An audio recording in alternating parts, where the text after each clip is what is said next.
Well, hi there, it's Polly here with Mr. Snoots. And yeah, tea talk time. Aha!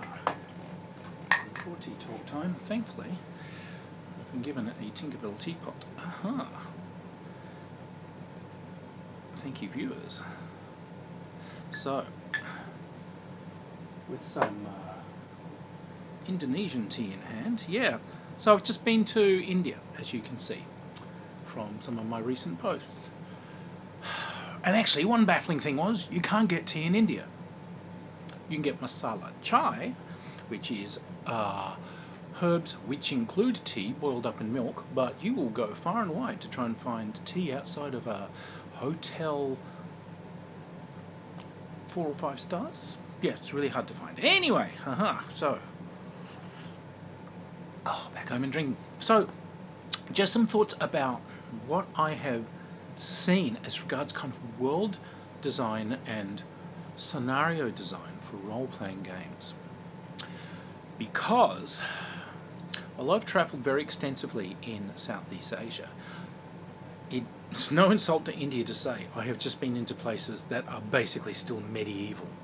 A lot of India, particularly northern India, and well, some of the strange places in the south, these are still medieval societies with a very thin veneer of modern technology uncomfortably nailed onto the side. But they're places that still have medieval attitudes, medieval facilities, God help us, and there's a very sharp dividing line in India between kind of old school population and new school. If you go to an airport or something, you will see well-moneyed people with modern educations. You get out on the streets in Rajasthan and you will find none of them. You will find people living pretty much as they have hundreds and hundreds of years. So with that in mind, yeah, just a few thoughts that I sort of collected and mused about, and I'm going to be using these in a series of novels that I'm going to start. I've said that I was looking at ways of essentially replacing Empire of the Petal Throne, Tecumel, with a world that I want to write stories in. And of course it has to be a place that you want to be in, but it has to be a living world. And that's the thing that came through with India, a living world. So then, let's look at, say, Rajasthan. So, this was a area in a desert region. At the centre and to the west of it is the Thar Desert. The Thar Desert is largely very, very fine sand dunes scattered about with occasional outbreaks of waist-high shrub. Nary a drop of water in the place. I mean, bear in mind that in my youth I was in the army in Australian deserts. Yeah, I can glance at somewhere and tell you if there's water. So, where there is water, that's where settlements are. And these are cities like Jaisalmer, like Jodhpur, like Pushkar. There are some that have permanent lakes. Pushkar and Udaipur are some of them. They've been quite important centres for a couple of thousand years. But this area was an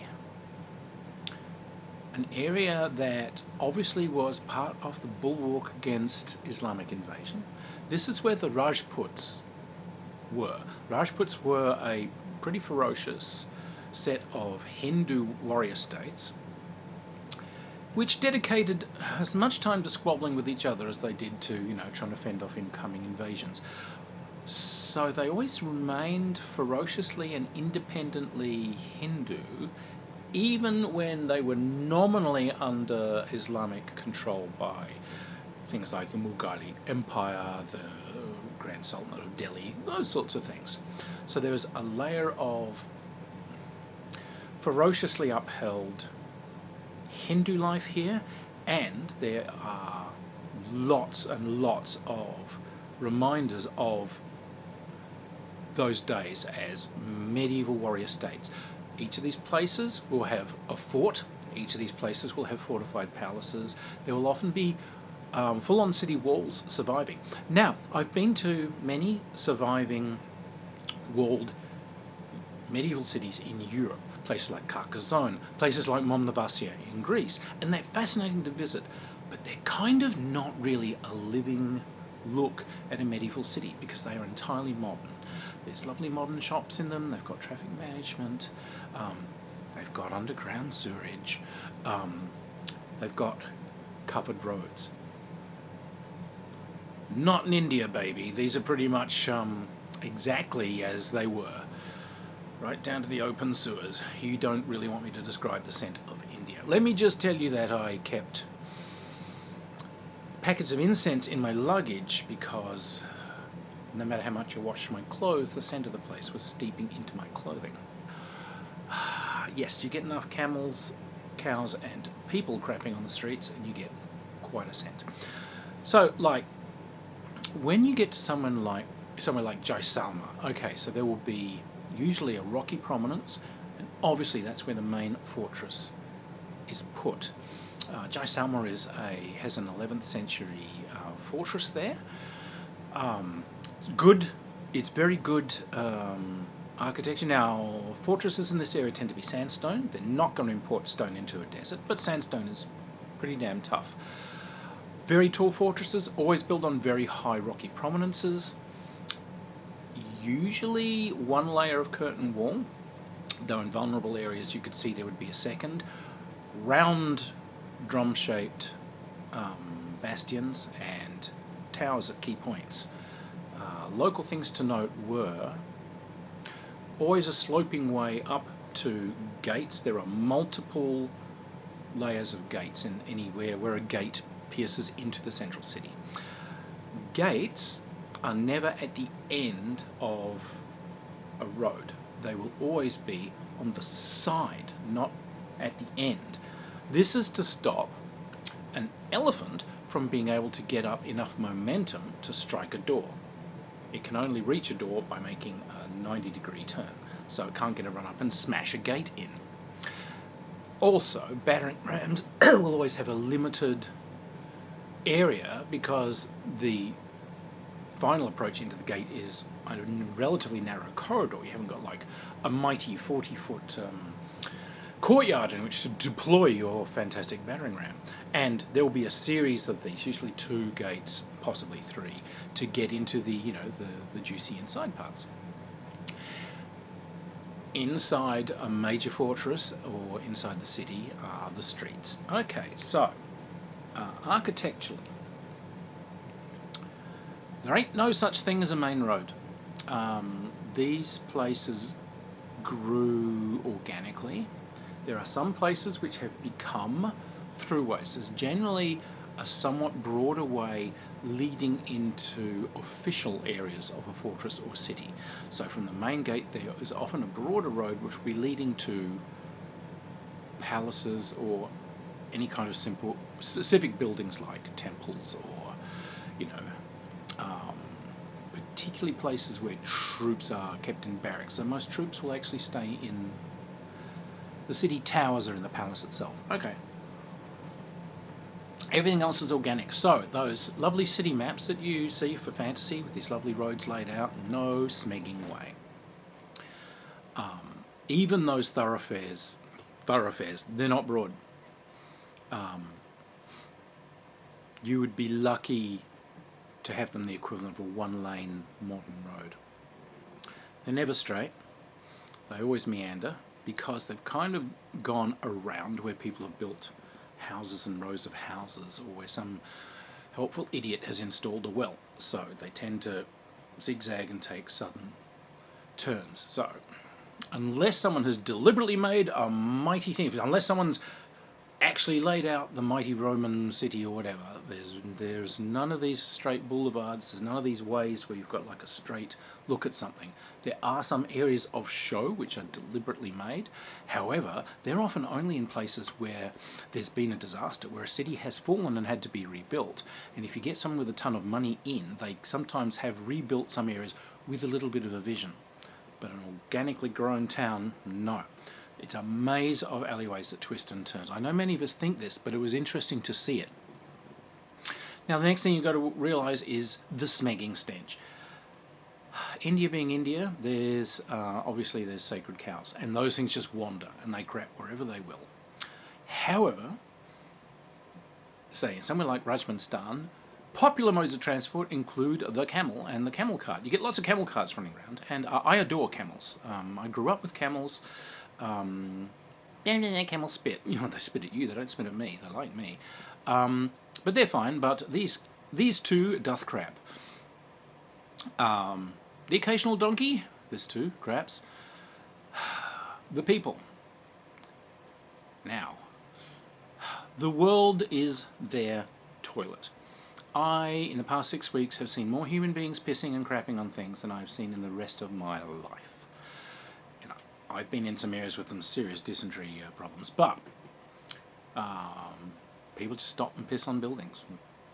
People just stop and piss on the walls of graveyards. People just stop and piss in the middle of the streets. Women just stop, squat down, and just piss. An astonishing sight to see a woman draped in magenta saris and with jewellery sparkling everywhere and just go, oh, hang on a minute, she's talking to a friend, walk 2 steps away, piss on the pavement, stand up again, and then just go on shopping. Like, this is just, it's never crossed their mind to do anything else. In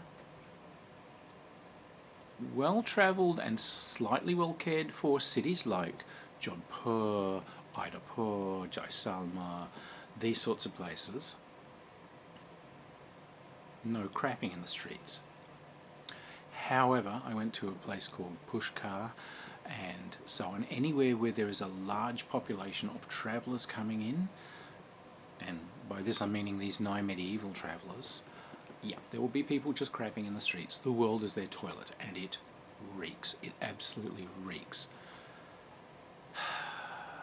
In Indonesia, in Bali, in Laos, Cambodia, Thailand, all these places I've gone, the scents of these places are quite enchanting. There's a background from whatever their local greenery is, mixed with the incense that particular region tends to like using in the little shrines. Thailand believe, like the Japanese, in spirits of place, but every house has a little tiny shrine out the front of it to the spirits of place, the spirit of the place the house is built in, and there'll be ones at the end of most kind of little blocks and so on to spirits of that larger area. If there's a big old tree, there'll be a little shrine to that, and these are made as little houses on a stick, and there is always incense burning in front of these and little offerings. Bali is the same. It's got thousands of little tiny temples. Laos, Cambodia, very similar, but if you parachuted me into one of these places blindfolded, I could tell you which country I was in just by the scent. India, I could tell you where I was by the scent too, because just occasional patches of incense, but only really outside of temples and major shrines, but the rest is just an open sewer. It truly is. I'm not exaggerating. You get sort of inured to it, but there are some places that are way worse than others. But so there's the thing to bear in mind: hygiene. Particularly things like modern versions of Dungeons and Dragons. They tend to, face it, they're designed by Americans who know very little about the nuts and bolts of living in a medieval world. So they kind of want medieval societies that have indoor plumbing. This extends, by the way, to bodies of water. Most places you want a river view or a view over water is great for real estate. In a truly primitive place, that's being used as a sewer. You do not want to live anywhere near the local creek. You sure as hell don't want to live on the banks of anything like that. That's where people are throwing their garbage. So, you know, a strange thing to bear in mind. This does come with a strange attendant population. Stray dogs everywhere. As individuals, obviously don't approach them. I'm not joking, rabies is everywhere. But as individuals during the day, you can see them wandering around, and sometimes they try to be friendly. At night, their behaviour changes and they become somewhat dangerous packs, often fighting with each other. So you have to be wary of that. There is a leopard population. I am not joking. There is an urban leopard population in some areas that come in and eat the dogs. And they can also eat vagrants. Holy smack. But the thing to bear in mind with these places is kind of the tempo and the traffic. Time doesn't matter, clocks don't matter, precision really doesn't matter that much, because transport tends to be animals or Shanks mare. It's hot, so sometimes people stop and just take a break. if you are walking through a little city, it's just accepted that you're going to bump into friends or relatives or someone to talk to. So punctuality isn't a thing. No walk is a straight walk. It's meandering and it's punctuated with bumping into other people, bumping into events. It takes you a long time to go short distances. There is chaos on the streets. There's always, because they're quite narrow, there's always people trying to pass each other. Some idiot's always got, a camel cart turned sideways. 4 people are trying to get motor scooters through an area meant for, foot traffic in the year 1100. Someone's always trying to unload something, so it is chaos. But the other interesting thing is the difference between the streets and the houses. So in somewhere like Jaisalmer and so on up the north, there are haveli. Now, that's where we get the word hovel from, by the way, haveli. Haveli are magnificent stone houses. These are made by the upper classes and the merchant classes. Time and effort and architectural magnificence goes into these things. Because the streets are chaos, the houses are serene. They tend to surround, a garden or a courtyard space. They are always made for extended family, so they're always made for mum, dad, the kids, grandkids, the relatives, the visitors. They tend to be quite large and rambling. Obviously, they often have stabling space because there's going to be a donkey or a camel involved here somewhere. But they are very elaborate, tend to be stone-built houses in these areas, and stunning, absolutely stunning. Now, the other thing about a truly sort of primitive society is the number of people employed at tasks. We have a thing where we tend to employ the minimum number of people because we're interested in kind of bottom line. How much does it cost me to run this business? In a lot of these more primitive areas in India, the number of people that you have sort of working for you or under your umbrella is your status, and that's how much you're respected. So a store that clearly could be quite happily run by one guy and assistant will have 4 or 5 or 6 people in it, and often they don't really do that much. They're just kind of there. If you come in, they give you a welcoming drink. They kind of sit around there. They help, lay out things that you kind of look at, but essentially their entourage. Some of these houses have the same. They'll often have someone, and it might be family, whose job is basically kind of lounging around in the entrance, sort of security to make sure that no one's just going to wander in, but also sort of to show that this place has someone kind of there and, there to handle you. It's the importance of the place. You'll find this in almost every single layer of society there. If you go to a site, visit one of the forts, there's not 2 guys in the ticket office selling you tickets. There's 6 guys in there. Only one of them selling you tickets. The rest are kind of hanging around the back, listening to the radio, but they're there because the ticket office is kind of important. You'll see it everywhere. So entourage is important. Wealthy people also have entourage. They have people who just follow them around. Not really bodyguards or security, just people who kind of work for them. The number of people you have is your importance. So what else? Sewers are open sewers. There are covered ones, obviously, in many areas of India. However, there's enough open ones still that they are, gut-wrenching. But you can see this is just medieval stuff. That does bring literally a layer of other creatures in, however. Rats. Where there are rats, there are snakes. It's India. Where there are snakes, there are things like mongooses. There's also a layer of scavenging birds over most cities, particularly in the north. Usually red-tailed kites or black kites. They look like an eagle, and they just circle endlessly around. They're not predatory. They're not swooping down on rats or some of the many palm squirrels that you find running around. Palm squirrels are adorable. I gather they're kind of garbage scavengers. They'll come down if something drops dead. Now, the other weird thing you'll find is people who are just sleeping in the streets. Nomads that comes in, or just travellers that come in. Sometimes they will have like places to stay, but often they won't. There will be just a street that's got like a bit of a sort of a shelf built into the side of the buildings there, just slightly off the ground. This is where they'll sleep. So I went to Pushkar when the Pushkar Camel Festival is on. This is the oldest livestock festival in the world. So thousands of people came flooding in to buy camels. There are sort of camel judging and all this sort of stuff, where the most beautiful camel dancing competitions, all this sort of stuff. Also sand sculptures. There are also kind of art competitions for like decorated saddlery. There are races, there are riding competitions. Big thing. Lots of the nomad populations come in, But when these people come in, they either sleep there in the showgrounds on the dust, or they sleep in the streets, just above the gutters. Not actually sleeping in the gutters. I did find a lot of people sleeping in gutters. However, once again, the world is their toilet. When they get up in the morning, they take they take a wee and they take a dump. Somewhere within 10 feet of where they've been sleeping. God help us.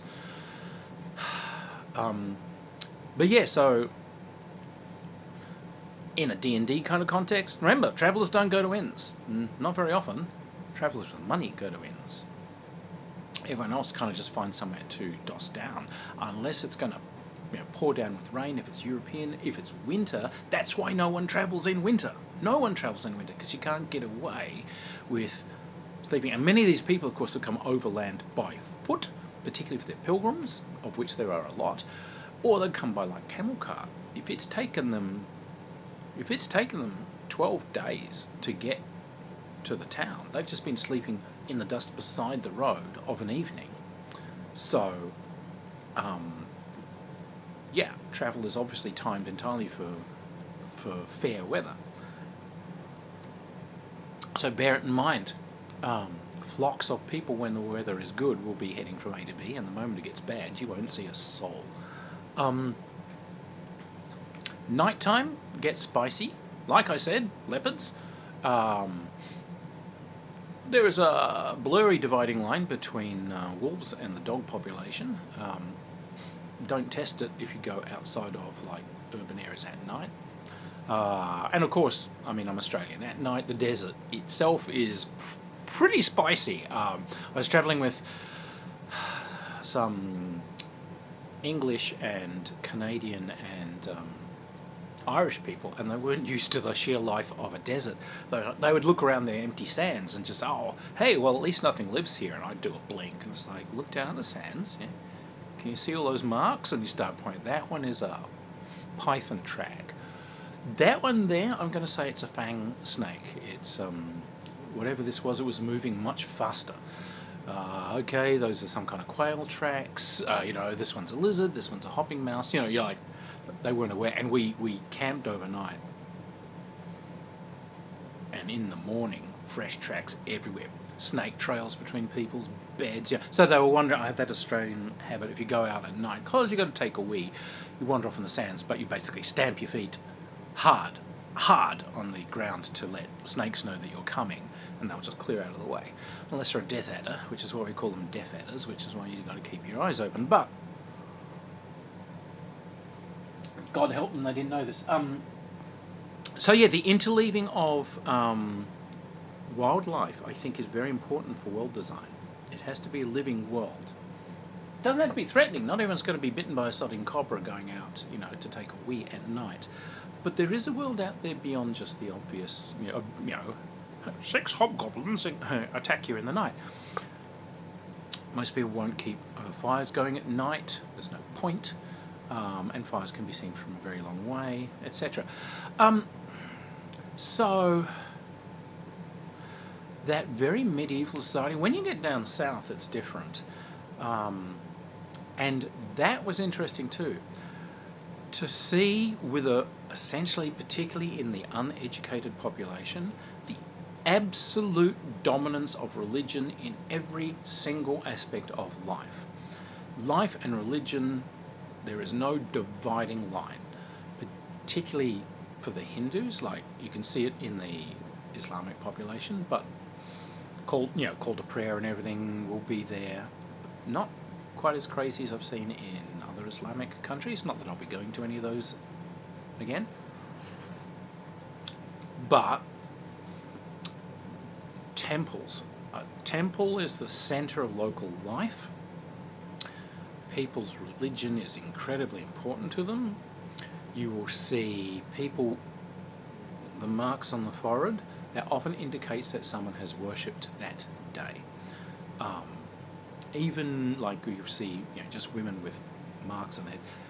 That can be as simple as they worshipped at the house altar that day, and as part of that, the oil from the sacred lamp that they burn in front of it is mixed with, colour, and that's where the dot comes from. If you go up to an actual temple or something and go in, a priest will often put a more considerable mark. If you've been to some very meaningful or major ceremony, that's where you'll often get multiple lines. Oh, incidentally,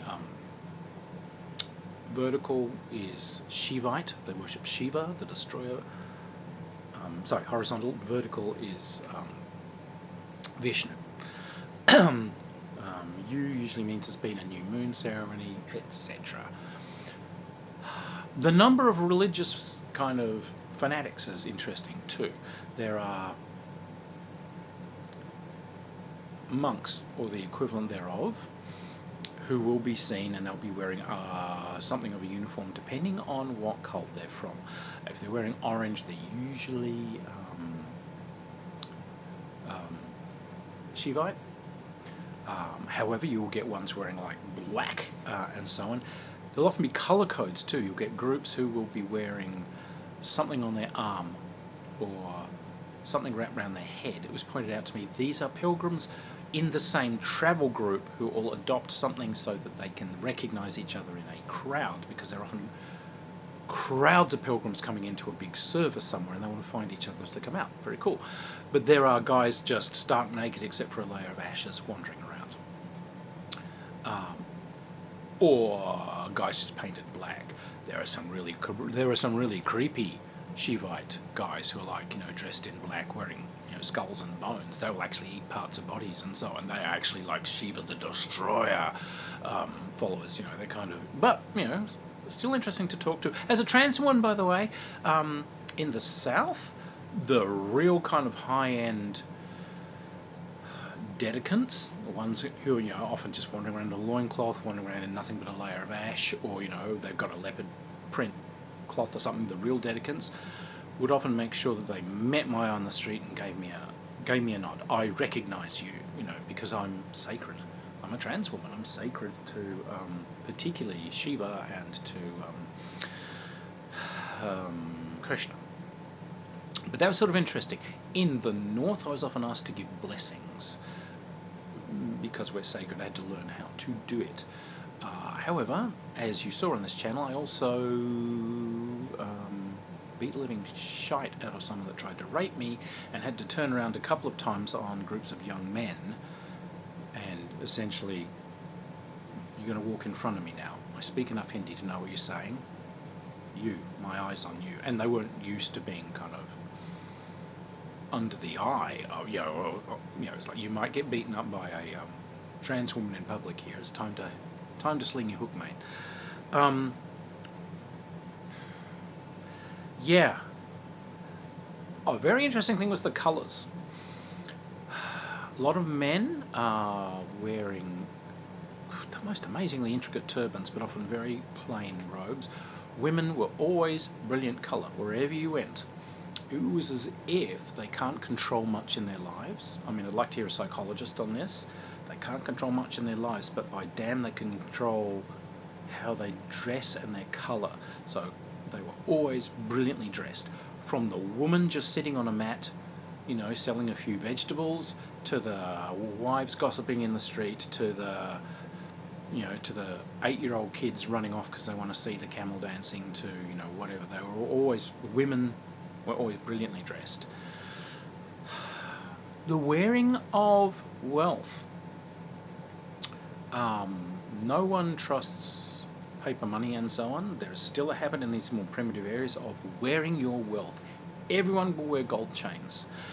In the North, where theft is more prevalent, people from the south are warned not to wear their gold chains. People, guys on motorbikes will try and snatch them off you. In the south, no one would ever do that. Everyone kind of wears some gold upon them, if they can, and they'll wear more if they earn more. They will wear multiple gold chains. They'll wear gold bangles. The men will have pierced ears, even if they don't have much in the way of ornate physical dress, jewellery.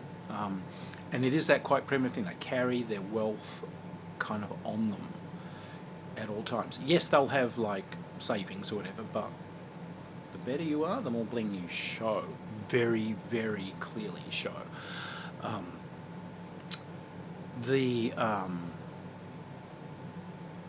What I was saying about religion being everywhere, yeah, remember, it's in greetings, it's in farewells, it's in when they drink. There's no Indian kind of cheers the way we do.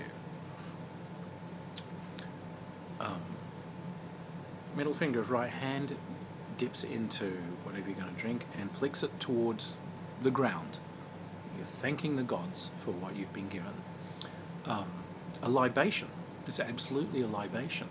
And it's always done when they have a meal. If a family cooks a meal, the first chapati and salad that is made is it's given to a sacred cow. Just find one and give it to one. The last kind of chapati and the leavings go to whichever kind of dog the family keeps around. Often they're kind of demi-strays, but they will be fed. And if it's a family, if possible, something's often kept for the poor and given out to them in that kind of libation style. The minor temples are everywhere, and they all serve a purpose. I found Kali temples hidden away. That's where the feminist people gather. So yes, there is a shrine there. People worship, women particularly, basically worship Kali, but I walked in, I was kind of consecrated to it. Again, they were glad to see a trans woman walk in, but this is where they're basically reading and publishing books about what to do about the rape culture over there and so on. And this is where the feminists gather. Likewise, there were a lot of places there, the big temples, they feed the poor. So when I was in, was it Madurai, there was a huge temple there to the local god, which was kind of an interesting sort of fish god. They feed 8,000 people a day. If you walk into the temple, they will give you a meal, period. You don't pay them, you don't give them an offering. The place, wealthier people give offerings to the temple. They feed 8,000 people a day with it, is what they do. They have a huge kitchen and you just wander in. It's not fancy, but hell, you'll get chapatis and chickpeas and,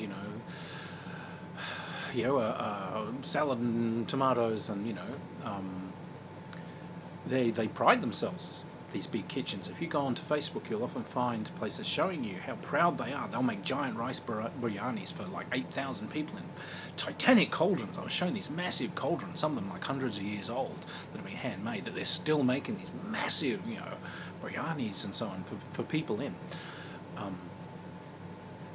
So that social function is very important. It is everywhere. The temples were built, by the way, medieval regimes would build very large temples kind of as a show of control of an area and the majesty of that regime.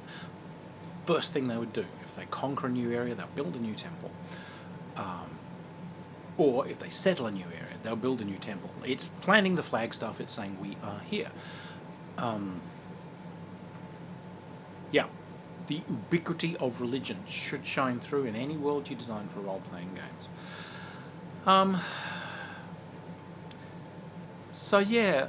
think the vague point that I think that we can get from this is that worlds must be living worlds if you're going to make them for fiction or for the shared fiction of role-playing games.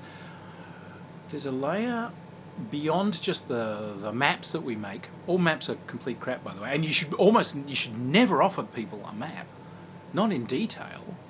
because there's no way to know how these cities are laid out except by vaguely wandering through them, and then they're really just they're a point crawl. They're a memory of, oh yeah, there was that shop, oh yeah, there was that T-junction where there was like the statue of a elephant with its nose broken off, and oh yeah, there was that other kind of cross junction where the guy that was like, dancing up and down for some reason. Yeah, I remember that. As for a rational map that you can just look down and follow for a city, forget it. And the same really goes for the wilds. Is really a point crawl from place to place where you can stay, place to place where you can find water and shelter, place to place where there might be something going on. So I think fantasy worlds should be filled with less precision than we have traditionally given them. They should certainly be filled with way more mess than we have given them, and way more chaos. Way more chaos. No one's directing traffic. There are no traffic laws. If there are anything like kind of laws and local law enforcement, they're more interested in tax evasion and making sure the weights and balances in the market haven't been interfered with than directing traffic or imposing some kind of building code. So weird houses and weird structures will just be built almost higgledy-piggledy, with occasional outbreaks of foreigners and incomers making their own weird architecture in areas that like sticks out like a sore thumb. So we just found like a Jewish quarter in the middle of an Indian town. It's like, whoa!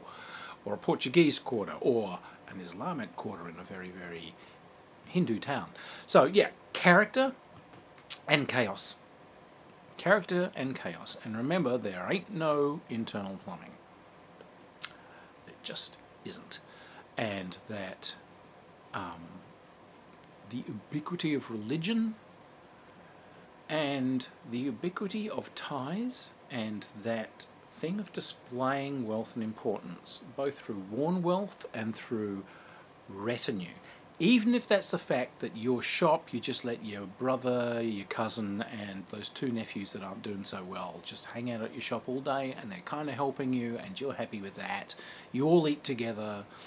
Some money from the shop goes to these guys. One day they'll set up a shop of their own, but for the moment, having them around makes your shop look more important, so more people come to it, so it's actually good to you.